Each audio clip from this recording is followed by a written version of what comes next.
Thank you so much, Professor Vasco, for that very generous and moving introduction.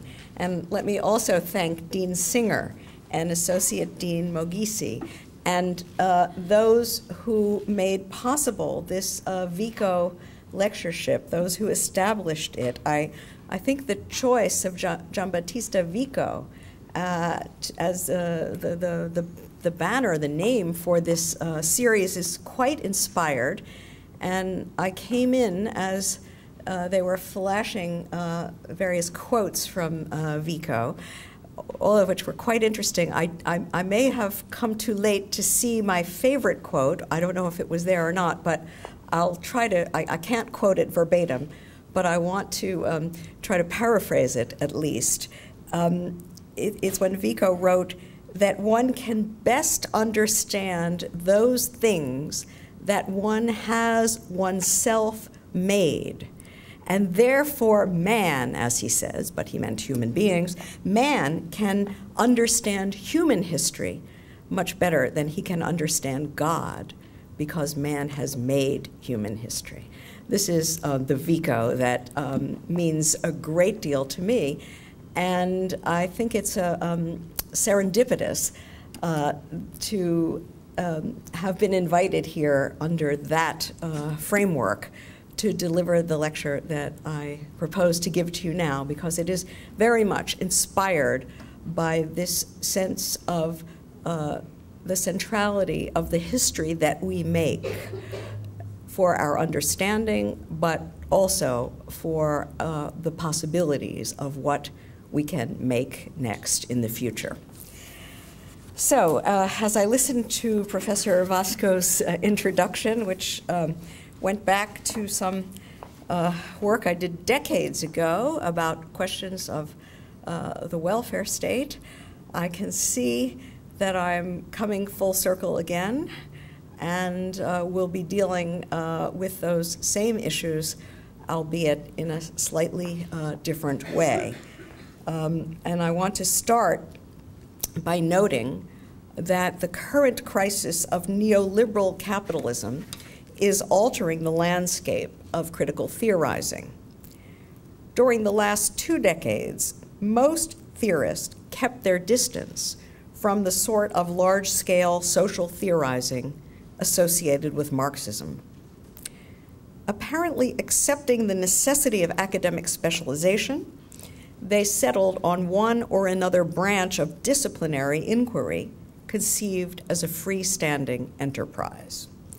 Whether the focus was jurisprudence or moral philosophy, democratic theory or cultural criticism, the work proceeded in relative disconnection from fundamental questions of social theory. The critique of capitalist society, which had been pivotal for earlier generations, all but vanished from the agenda of critical theory. Critique centered on capitalist crisis especially was pronounced reductive, deterministic, and dépassé. Today, however, such verities lie in tatters.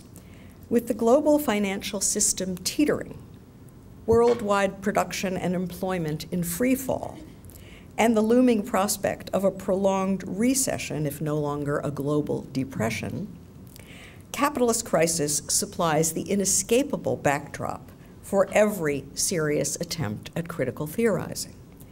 Large-scale social theorizing aimed at clarifying the nature and roots of crisis, as well as the prospects for an emancipatory resolution, promises to regain its central place in critical theory. Yet how exactly should critical theorists approach these matters? How overcome the deficits of discredited economistic approaches which focus exclusively on the so-called system logic of the capitalist economy? How develop an expanded non-economistic understanding of capitalist society, which incorporates the insights of feminism, multiculturalism, post-colonialism, and the cultural turn? How conceptualize crisis as a social process, in which economics is mediated by history, culture, and geography, politics, ecology, and law? How comprehend the full range of social struggles in the current conjuncture, and how assess the potential for emancipatory social transformation? I want to suggest that the thought of Karl Polanyi affords a promising starting point for such theorizing. His 1944 classic, The Great Transformation, elaborates an account of capitalist crisis as a multifaceted historical process that began with the Industrial Revolution in Britain and proceeded over the course of more than a century to envelop the entire world, entraining imperial subjection, periodic depressions, and cataclysmic wars. For Polanyi, moreover, capitalist crisis was less about economic breakdown in the narrow sense than about disintegrated communities, ruptured solidarities, and despoiled nature. Its roots lay less in intra-economic contradictions, such as the supposed tendency of the rate of profit to fall, than in a momentous shift in the place of economy vis-a-vis society, overturning the previously universal relation in which markets were embedded in social institutions and subject to moral and ethical norms. Proponents of the so-called self-regulating market sought to build a world in which society, morals, and ethics were subordinated to, indeed modeled on, markets.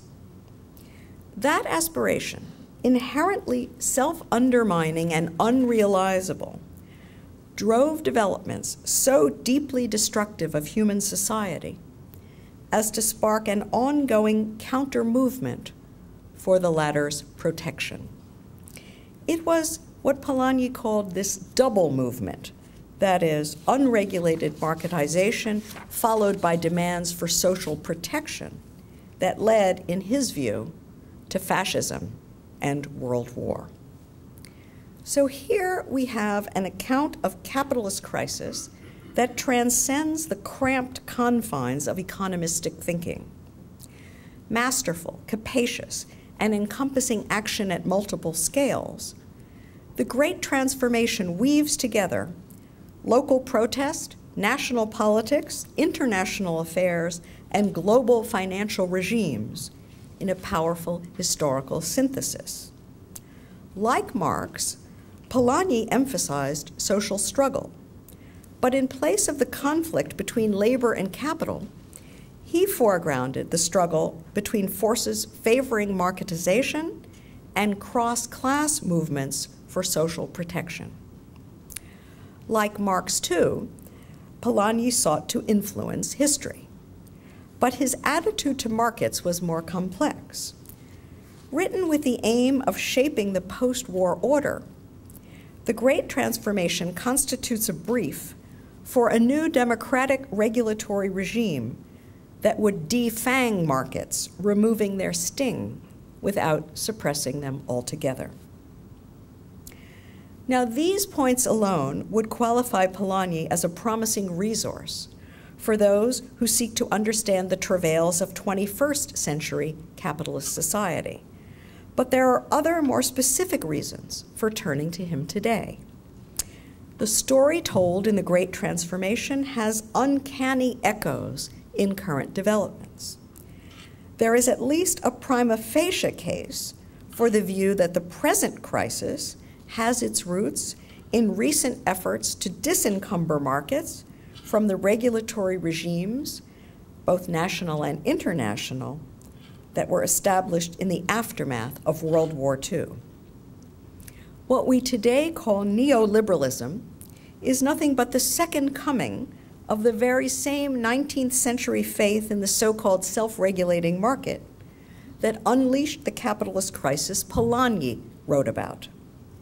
Now, as then, attempts to implement that creed are rending social bonds, destroying livelihoods, and despoiling nature. Now, as then, counterforces are mobilizing to halt these depredations.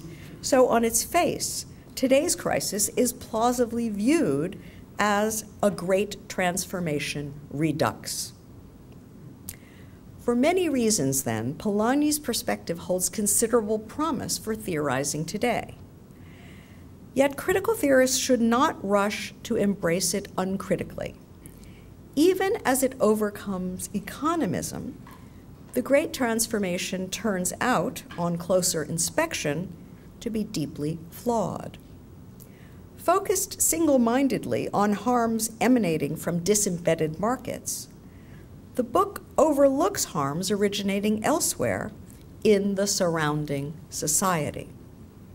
Occulting non-market-based forms of injustice, it also tends to whitewash forms of social protection that are at the same time vehicles of domination. Focused overwhelmingly on struggles against market-based depredation, the book neglects struggles against injustices rooted in society and encoded in social protections. So I'm suggesting that critical theorists should not embrace Polanyi's framework in the form in which it appears in The Great Transformation. What is needed, rather, is a revision of that framework. The goal, I suggest, should be a new quasi-Polanyian conception of capitalist crisis that not only avoids reductive economism, but also avoids romanticizing society. And that, indeed, is my aim in the present lecture.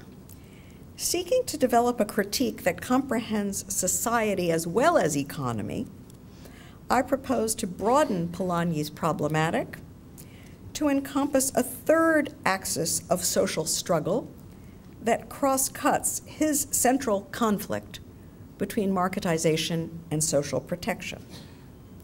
This third axis, which I shall call emancipation, aims to overcome forms of subjection rooted in society.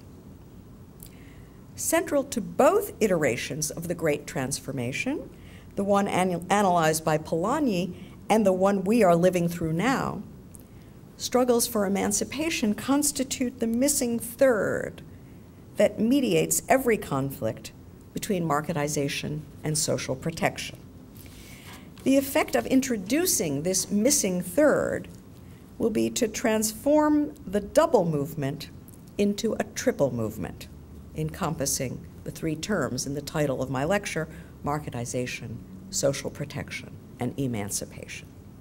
This triple movement will form the core of a new quasi-Polanyian perspective that I claim can clarify capitalist crisis in the 21st century. So I want to begin by recalling Polanyi's distinction between embedded and disembedded markets. Although seldom referenced explicitly in The Great Transformation, this distinction is integral to all of that book's central concepts, including the concepts of society, protection, crisis, and the double movement. Especially important for my purposes here, it carries strong evaluative connotations, which need to be subject to critical scrutiny. Famously, Polanyi distinguished two different relations in which markets can stand to society. On the one hand, markets can be embedded, enmeshed in non-economic institutions and subject to non-economic norms, such as the just price and the fair wage. On the other hand, markets can be disembedded, freed from extra economic controls, and governed immanently by supply and demand. The first possibility, claims Polanyi, represents the historical norm. Throughout most of history, in otherwise disparate civilizations and in widely separated locales, markets have been subject to non-economic controls, which limit what can be bought and sold, by whom, and on what terms. The second possibility, by contrast, is historically anomalous.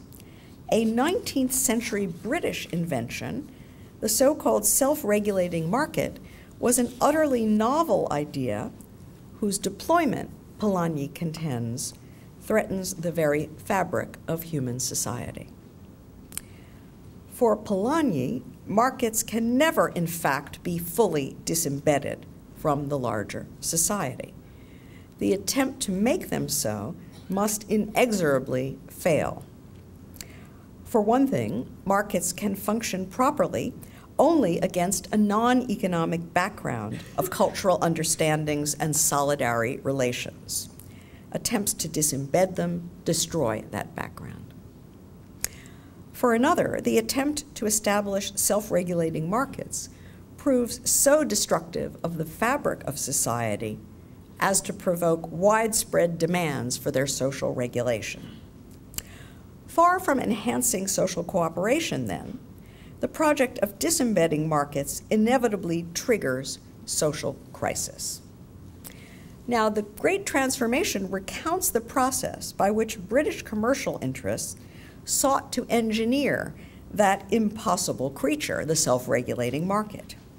In the process, they had to disable the non-economic trappings in which markets had been embedded. Especially crucial was removal of restrictions on the buying and selling of land, labor, and money, previously limited by customary rights and community mores, moral and religious norms, structures of family and kin, local authorities, and the mercantilist policies of national states. When the new commercially dominated government of the 1830s and 1840s dismantled the system of outdoor poor relief and the tariffs and subsidies on corn, it effectively denuded land, labor, and money of their protective social covering and transformed them into what Polanyi called fictitious commodities. Abandoned to the laws of the dismal science, these fundamental bases of human society could now be bought and sold without regard for the consequences, human, social, and natural. According to Polanyi, however, society, as he called it, did not endure the assault with equanimity. From the beginning, rural landowners, urban workers, and other social strata mobilized to protect endangered livelihoods, communities, and habitats. Defending society against economy, they turned where else? To politics in order to re-embed markets. It was the sharpening struggle, often for control of the state, between these two camps, the marketizers and the protectionists, that lent the distinctive shape of a double movement to a century and a half of capitalist crisis. If the first prong of that double movement took us from a mercantilist phase, in which markets were socially and politically embedded, to a laissez-faire phase in which they became at least relatively disembedded, the second prong should carry us, so Polanyi hoped, to a new phase in which markets would be re-embedded in democratic welfare states. The effect would be to return the economy to its proper subordinate place in society. In general, then, the distinction between embedded and disembedded markets is integral to all of Polanyi's key concepts, including society, protection, crisis, and the double movement. Equally important, the distinction is strongly evaluative. Embedded markets are associated with social protection, figured as shelter from the harsh elements. Disembedded markets are associated with exposure, with being left to swim naked in the icy waters of egotistical calculation. That's a quote from Marx, but it captures the spirit, I think, of Polanyi. These inflections, embedded markets are good, disembedded markets bad, carry over to the double movement. The first exposing prong brings disaster. The second protective movement offers the chance to restore the health of humanity, society, and nature. So what should we make of these ideas? On its face, the distinction between embedded and disembedded markets has much to offer to critical theorizing. For one thing, it points beyond economism to an expansive understanding of capitalist crisis as a multifaceted historical process, as much social, political, and ecological as economic. For another, it points beyond functionalism, grasping crisis not as an objective system breakdown, but as an intersubjective process that includes the responses of social actors to perceived shifts in their situation and to one another. Then, too, Polanyi's distinction makes possible a crisis critique that does not reject markets as such, but only the dangerous, disembedded variety. Consequently, the concept of an embedded market affords the prospect of a progressive alternative, both to the wanton disembedding promoted by neoliberals and to the wholesale suppression of markets traditionally favored by socialists.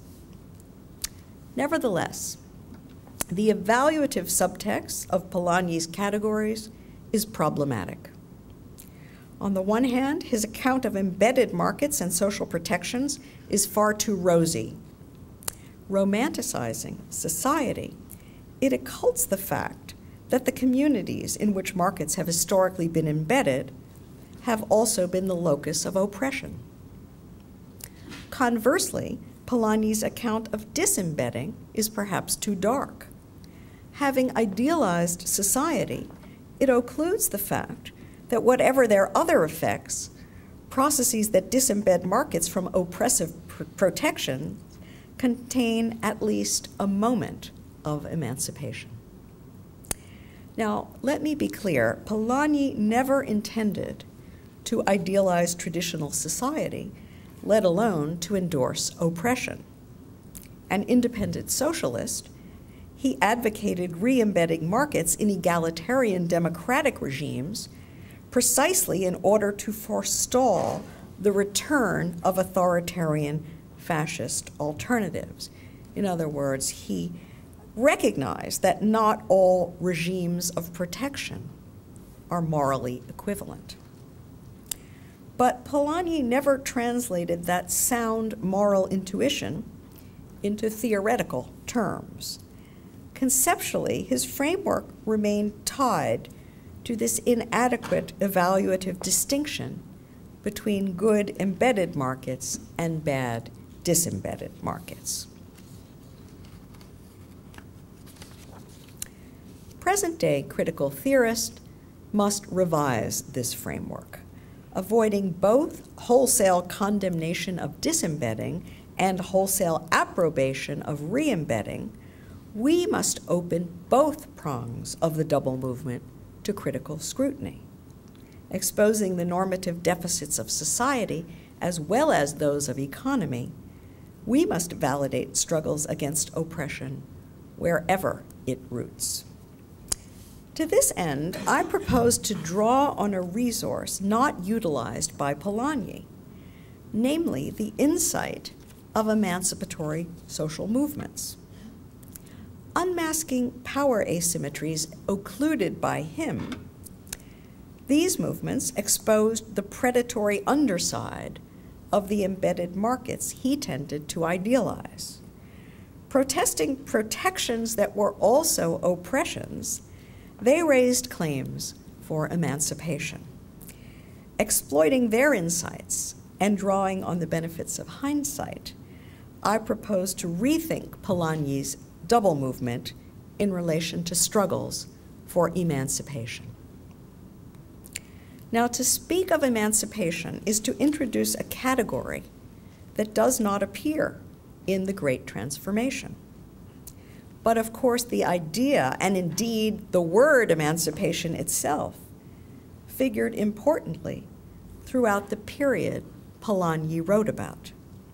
One need only mention epical struggles to abolish slavery, liberate women, and free non-European peoples from colonial subjection, all of which were waged explicitly under the banner and in the name of emancipation. It is surely odd that these struggles should be absent from a work purporting to chart the rise and fall of what it calls 19th century civilization. But my point is not simply to flag an omission. It is rather to note that struggles for emancipation directly challenged oppressive forms of social protection, while neither wholly condemning nor simply celebrating marketization. Had they been included, these movements would have destabilized the dualistic narrative schema of the Great Transformation. The effect would have been to explode the double movement.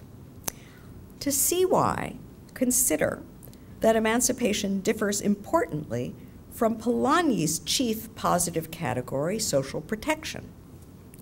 Whereas protection is opposed to exposure, emancipation is opposed to oppression.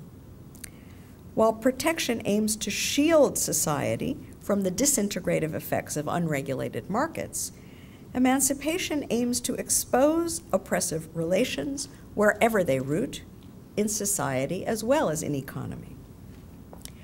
While the thrust of protection is to subject market exchange to non-economic norms, that of emancipation is to subject both market exchange and non-market norms to critical scrutiny.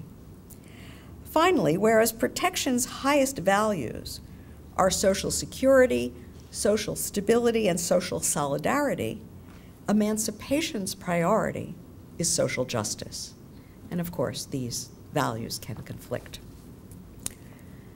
It would be wrong, however, to conclude that emancipation is always allied with marketization. If emancipation opposes oppression, marketization opposes the extra economic regulation of production and exchange, whether such regulation is meant to protect or to liberate. While marketization defends the supposed autonomy of the economy, understood formally as a demarcated sphere of instrumental action, emancipation ranges across the boundaries that demarcate spheres, seeking to root out oppression from every sphere. While the thrust of marketization is to liberate buying and selling from moral and ethical norms, that of emancipation is to scrutinize all types of norms from the standpoint of justice. Finally, whereas marketization claims efficiency and freedom in the sense of choice as its highest values, emancipation's priority, as I just said, is social justice. Now, it follows that struggles for emancipation do not map neatly onto either prong of Polanyi's double movement. Granted, such struggles appear on occasion to converge with marketization, as, for example, when they condemn as oppressive the very social protections that free marketeers are seeking to eradicate. On other occasions, however, they converge with protectionist projects, as, for example, when they denounce the oppressive effects of deregulation. On still other occasions, struggles for emancipation diverge from both prongs of the double movement, as, for example, when they aim neither to dismantle nor to defend existing protections, but rather to transform the mode of protection. Thus, convergences, where they exist, are conjunctural and contingent, aligned consistently neither with protection nor deregulation. Struggles for emancipation represent a third force that disrupts Polanyi's dualistic schema. To give such struggles their due requires us to revise his framework by transforming, as I said, its double movement into a triple movement. Now, how exactly might such a transformation be effected? Clearly, one part of the job involves revising the social institutional basis of Polanyi's thought. Critical theorists must replace his dualism of economy and society with a more complex societal schema that can accommodate sources of historical dynamism other than emancipation. What I'm suggesting here is that in Polanyi, it's the market that is the sort of force of dynamism, and then society reacts protectively in a reactive way. But my claim here is that we need an account that recognizes other sources of historical dynamism, which include things like the rise of science, conscious-based religiosity, autonomous art, personalized sexual love, and subjective rights-based law. All of these have their own independent disembedding effects, which cannot be assimilated to those of marketization. The disembedding at work here opens communities less to the instrumental calculations of commerce than to the communicative dynamics of civil society. Nurturing non-economic modes of individualization, these forms of disembedding are the seedbeds of emancipation, and no perspective that ignores them can serve to elucidate the full dynamics of capitalist crisis. Well, much more could and should be said about the sort of social theoretical reconstruction that is needed to develop the idea of the triple movement, but I'm not going to pursue that here. In this lecture, I want to focus instead on another key aspect of that revised figure, namely its normative content.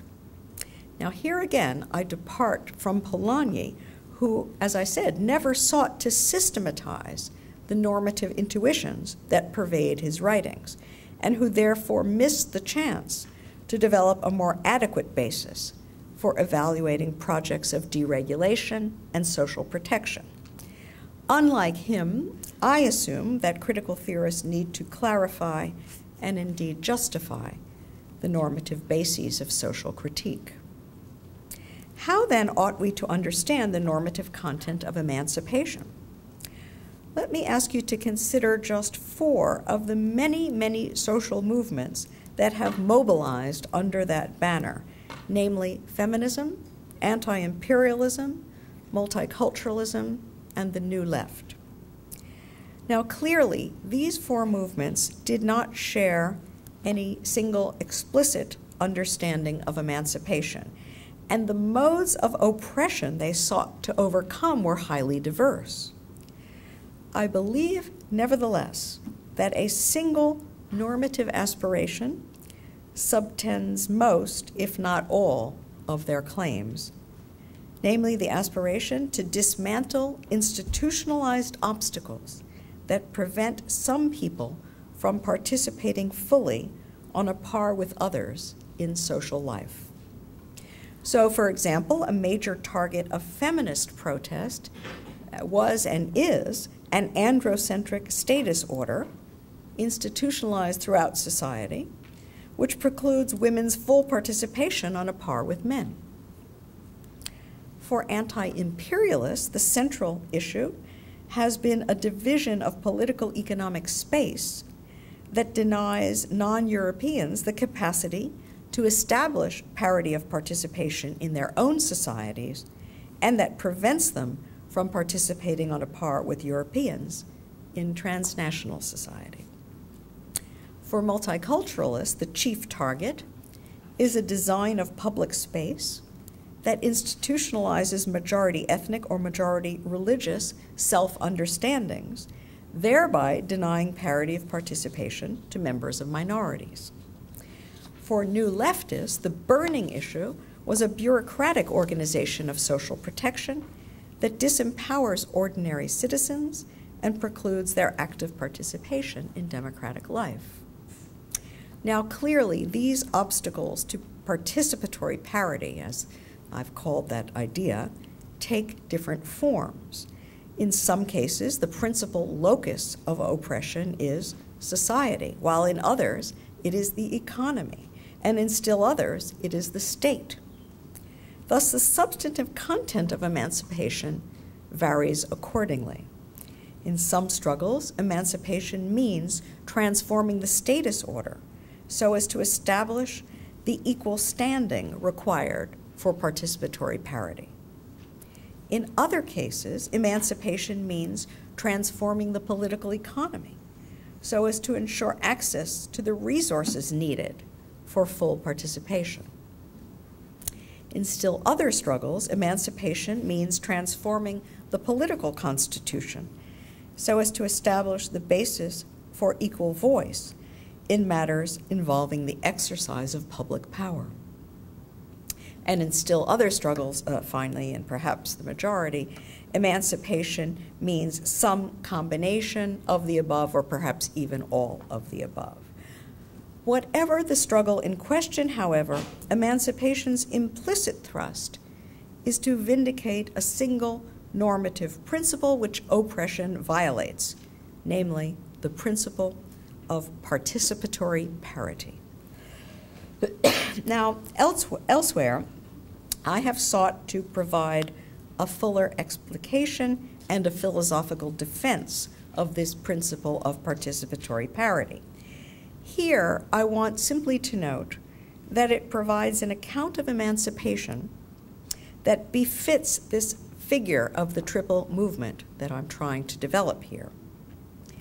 Equally sensitive to status hierarchies, class differentials, and political asymmetries, which is to say to misrecognition, maldistribution, and misrepresentation, the principle of participatory parity targets harms associated with three major institutional centers, namely society, economy, and state. Thus, it extends the reach of critique beyond the depredations of markets to include as well the oppressions of social protection. Now, it's an open question, as I've said, how exactly projects of emancipation, understood in these terms, relate to efforts to disembed markets on the one hand and to efforts to protect society on the other. The crucial thing, however, is that all three projects be examined together in close relation to one another. And that precisely is the thesis I want to argue now. In the remainder of this lecture, I propose to bring Polanyi's framework into direct communication with claims for emancipation. I propose specifically to consider the claims of two of the four social movements I just mentioned, namely feminism and anti-imperialism. I want to argue that each of these movements' claims explodes the double movement by disclosing a different way in which social protections can be oppressive. To anticipate the argument, I will try to show first that feminist claims unmask the oppressive character of social protections that are premised on status hierarchies. And second, that anti-imperialist claims expose the oppressive character of social protections that have been gerrymandered to exclude some relevant actors. So first, the social and political arrangements that embed markets can be oppressive in virtue of being hierarchical. In such cases, they entrench status differentials that deny some who are included in principle as members of society the social preconditions for full participation. The classic example, as I suggested, is gender hierarchy, which assigns women a lesser status, often akin to that of a male child, and thereby prevents them from participating fully on a par with men in social interaction. But one could also cite caste hierarchies, including those premised on racialist ideologies. In all such cases, social protections work to the advantage of those at the top of the status hierarchy, affording lesser, if any, benefit to those at the bottom. What they protect, accordingly, is less society per se than social hierarchy. No wonder, then, that feminist, anti-racist, and anti-caste movements have mobilized against such hierarchies, rejecting the protections they purport to offer. Insisting on full membership in society, they have sought to dismantle arrangements that deny them the social prerequisites of participatory parity. Now, the feminist critique of hierarchy runs through every stage of Polanyi's history, although it is never mentioned by him. During the mercantilist era, feminists like Mary Wollstonecraft criticized the traditional social arrangements that embedded markets, condemning the gender hierarchies entrenched in family, religion, law, and social custom. They demanded such fundamental prerequisites of participatory parity as an independent legal personality, religious freedom, education, the right to refuse sex, rights of custody in their children, and the right to speak in public and to vote.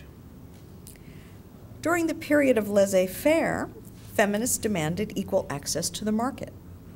Exposing the latter's instrumentalization of sexist norms, they opposed protections that denied them the right to own property, sign contracts, control wages, practice professions, work the same hours, and receive the same pay as men, all prerequisites of full participation in social life.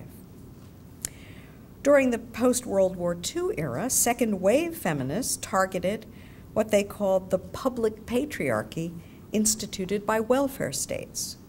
Condemning social protections premised on the family wage, they demanded equal pay for work of comparable worth, parity for caregiving and wage earning and social entitlements, and an end to the gender division of labor, both paid and unpaid. In each of these epochs, feminists raised claims for emancipation aimed at dismantling obstacles to participatory parity. At some moments, they targeted traditional community structures that embedded markets. At others, they aimed their fire at the forces that were disembedding markets. At still others, their principal foes were those who were re-embedding markets. So feminist claims did not align consistently with either pole of Polanyi's double movement. On the contrary, their struggles for emancipation constituted a third prong of social movement, which cut across the other two. What Polanyi called a double movement was actually a triple movement.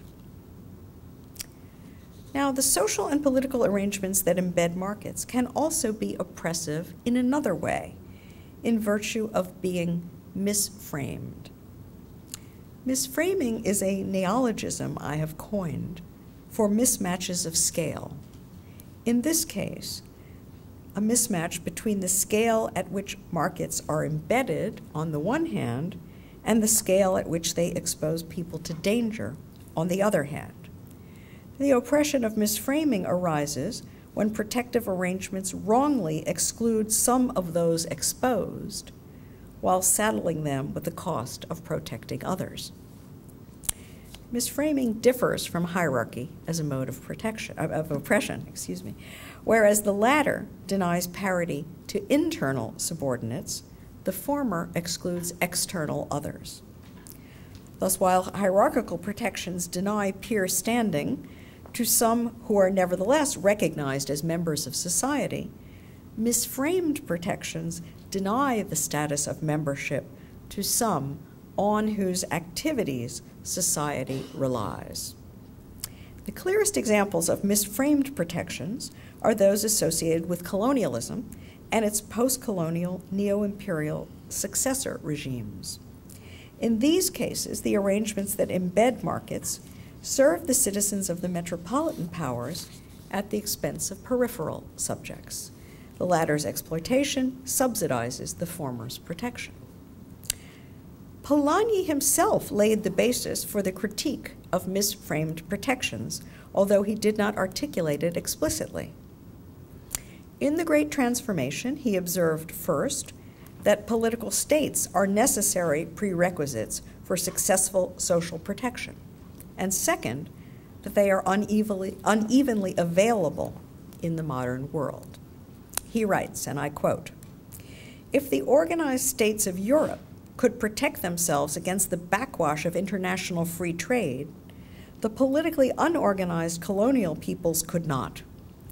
The protection that the white man could easily secure for himself through the sovereign status of his communities was out of reach of the colored man as long as he lacked the prerequisite political government," close quote.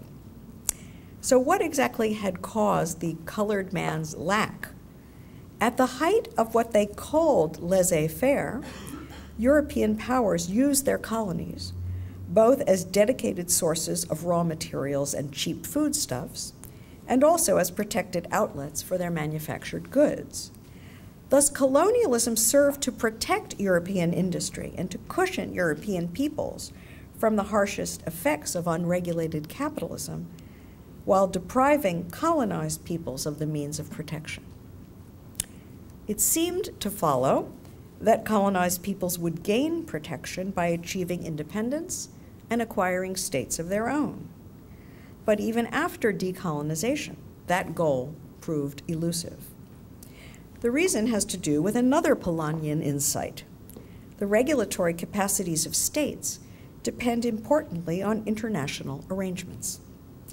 Observing that the gold standard free trade regime of the early 20th century had prevented European states from adopting protective policies like full employment or deficit spending, policies that depend on control of the money supply, Polanyi concluded that the post-World War II international arrangements have entrenched disparities in the capacities of states to protect their populations.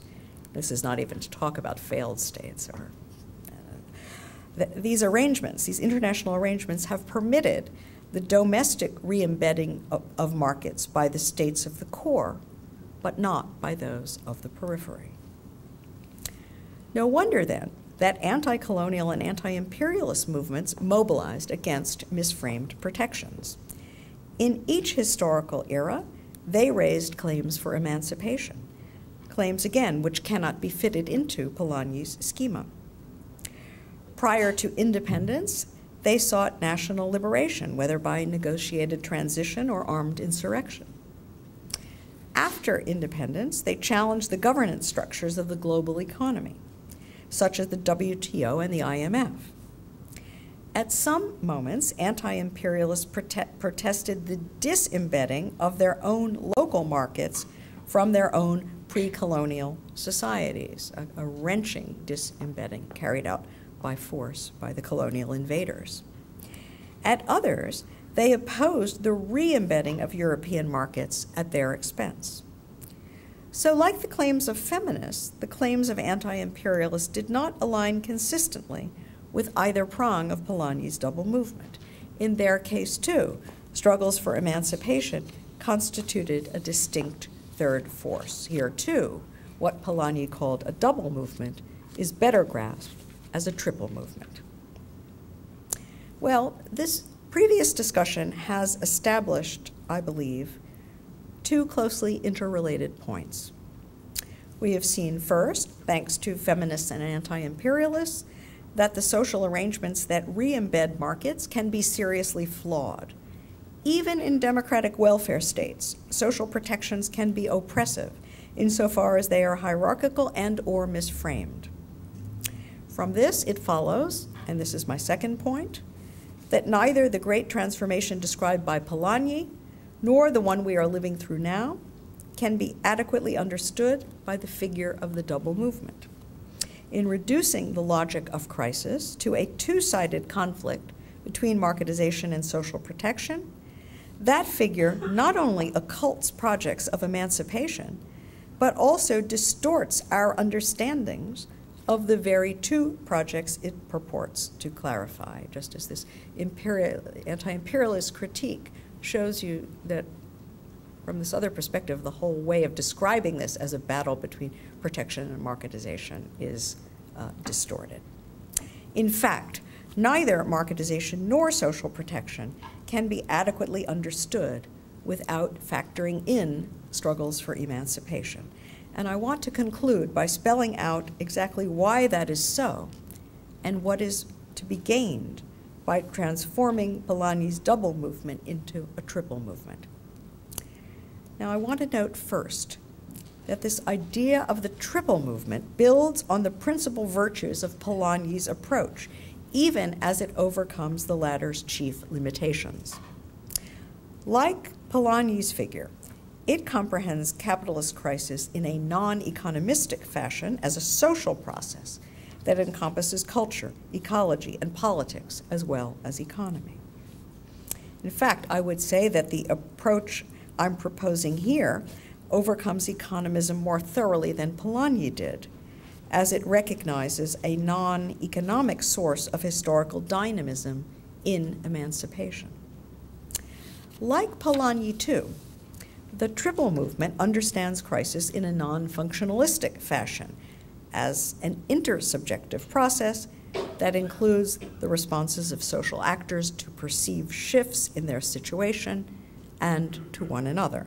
In fact, again, one could say that it better overcomes functionalism than Polanyi did, insofar as it incorporates an important actor perspective omitted by him. The Triple Movement conceptualizes capitalist crisis as a three-sided conflict among marketization, social protection, and emancipation. In our time, each of these three orientations has zealous exponents. Marketization is fervently championed by neoliberals of various stripes. Social protection commands support in various forms, some savory, some rather unsavory, from social democratic and trade union nationalists, from neo-traditional religious movements, from globalization activists, environmentalists, and indigenous peoples.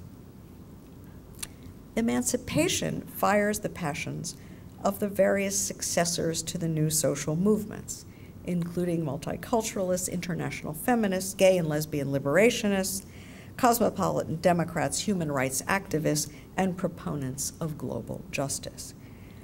It is the complex relation among these three types of projects that impresses the shape of a triple movement on the present crisis of capitalist society. To clarify this constellation, critical theorists should treat each term of the triple movement as conceptually irreducible, normatively ambivalent, and inextricably entangled with the other two. We have already seen contra Polanyi that social protection is often ambivalent, affording relief from the disintegrative effects of marketization while simultaneously entrenching oppression.